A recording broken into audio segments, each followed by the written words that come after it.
شكرا يا ربي شكرا هديت قلبي شكرا نورت دربي شكرا شكرا يا رب।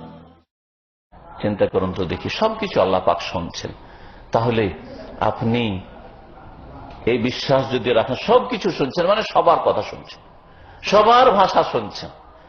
যেমন যিনি বিশিষ্ট ব্যক্তি তার কথা শুনছেন, আপনি সাধারণ একজন গরিব ব্যক্তি, আপনারও কথা আল্লাহ শুনছেন। তো আপনাকে আবার ওসিলা কেন লাগবে? যে বড়দের ওসিলা না ধরলে দুয়াই কবুল হবে না, এই ভ্রান্ত আকীদা কেন আসলে?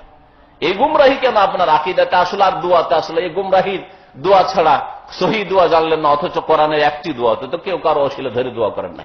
তারপর আল্লাহ পাক রব্বুল আলামিন সবকিছু যখন শুনছেন, তখন আর একটা দিক হচ্ছে যে আপনি যে সব কথাগুলি বলছেন সেগুলি তো সব আল্লাহ শুনছেন, সব আল্লাহ শুনছেন। তারপরে উপরন্তু আল্লাহ পাকের ফেরেশতারা ডানে বামে রেকর্ডও করছে।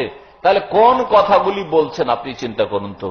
গোপনে আপনি টেলিফোনে আপনি প্রেম করছেন, টেলিফোনে আপনি অশ্লীল কথা বলছেন, টেলিফোনে আপনি জেনা ব্যভিচারের রাস্তা ওপেন করছেন, আর তারপরে আপনি গোপনে নির্জনতায় কোনো মেয়ের সাথে দেখা সাক্ষাৎ করছেন, অথবা এইরকম যে কোনো কিছু হোক না কেন, অথবা কোনো ষড়যন্ত্র করছেন কাউকে ডাউন করার জন্য, কাউকে মারার জন্য, কারো ক্ষতি করার জন্য।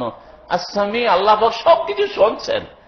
যে আল্লাহর কাছে মুহাসাবা হবে, যে আল্লাহ পাকের সামনে আসামের কাঠগড়ায় দাঁড়াতে হবে আর প্রত্যেকের হিসাব হবে, তিনি তো সব